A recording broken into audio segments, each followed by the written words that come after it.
प्रणाम सब मिथिलावासी के। हम शालिनी झा आ हमर दीदी अर्चना झा दुनू गोटे मिल के जे छै से एकटा फगुआ मतलब गाबऽ जा रहल छी। ओ केओ फरमाइश छलखिन केने रंजन कुमार झा कऽ कऽ छलखिन फरमाइश केने, तऽ कहलियनि जे आइ वएह गीत जे छै से हम सुना दै छियनि हुनका। अतः ओ सब जे छै से लिख कऽ भेजै छथिन, तऽ हमरा नीक लागि रहल है किया जे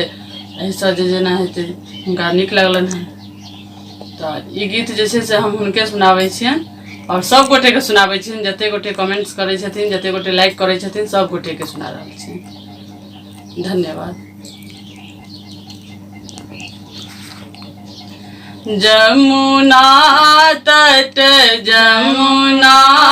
तट कृष्ण खेलत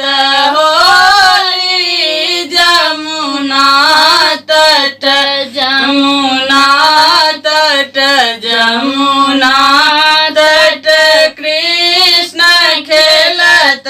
होली, जमुना तट जमुना तट हो जमुना तट हो जमुना तट हो जमुना तट हो जमुना तट जमुना तट कृष्ण खेलत होली, जमुना तट कसी कसी कृष्ण मारे पिचकारी, कसी कसी कृष्ण मारे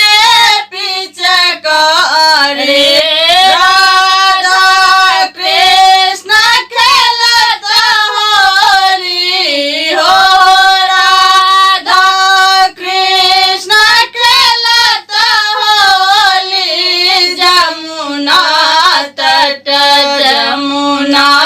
तट कृष्ण खेलत होली, जमुना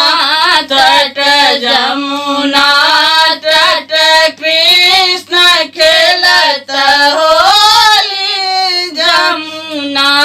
तट सब सखियन मिल जमुना नहाए हैं, सब सखियन मिली जमुना नहाए हैं, सब सखियन मिली जमुना नहाए हैं, सब कचीर भये चोरी हो, सब कचीर भये चोरी, जमुना तट जमुना तट कृष्ण खेलत होली, जमुना तट जमुना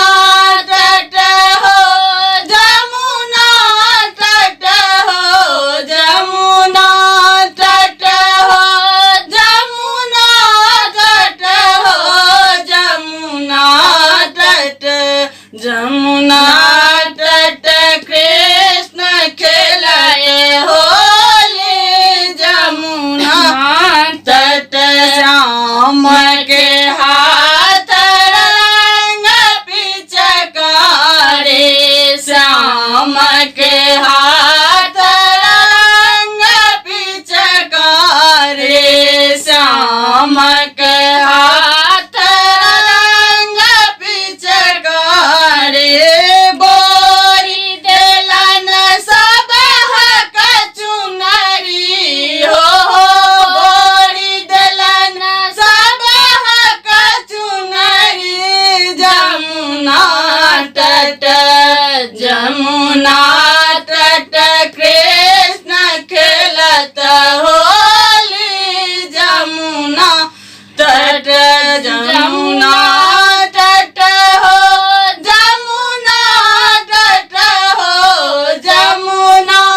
तट हो जमुना तट हो जमुना तट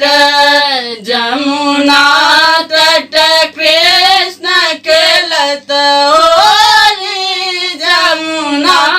तट जमुना